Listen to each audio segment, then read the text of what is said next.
Then one of the days he called me, he kept trying to apologize, but I couldn't pick his call because what was sorry really changed. It wouldn't change anything. And that day we called the office line and they passed the call because it was an official line. I couldn't reject it and they passed the call to me, and I now told him that this was what had happened. So he said, okay, I should come to his office, that everything will be fine, because there was nobody. I was not submitted to any authority. There was nobody that I could talk to. So when he told me to come around, I went to his office and I was crying and I was saying, oh my God, my parents are going to kill me. They're going to, I could just imagine, what my parents, how the disappointment, the betrayal. As I was sighing in pain, he would now repeat and say, oh my God, your parents are really going to kill you.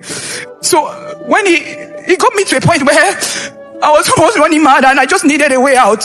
And he now said, well, there's a way out. It's going to be our own little secret. Nobody's going to know. So I thought about it, really. He now told me that he had a friend that could help me take out the baby and nobody would know. And I looked at it, really. I could have my life back. Nobody would know. And he gave me the address. On my way to that hospital, I remember I was in the car. And I remember those words I used to utter those days. I used to tell myself, Iverian, the day you ever try having an abortion is the day you would die. I repeated that. I remembered it. I said, God, this is not my fault. I didn't plan this. Everybody take note of that. Be careful about the things you say. Even in the name of vows or consecration, just be careful. Yeah. So I said, God, it's not my fault. I didn't plan this. I just said, God, please forgive me for what I'm about to do. But I just can't help it. I have to do this. And I got to the hospital. It was when the doctor started the procedure. In a few seconds that followed, I died. I saw myself lying down in the hospital bed. And I was looking at myself, standing, two of me. While I was still begging God, he asked me a question. He said that Jesus, the Son of God, came back to earth. They did not listen to him. He said many have died. Many have come back with warnings. They did not listen to them. The apostles, he said the book of Revelation was given to people to read.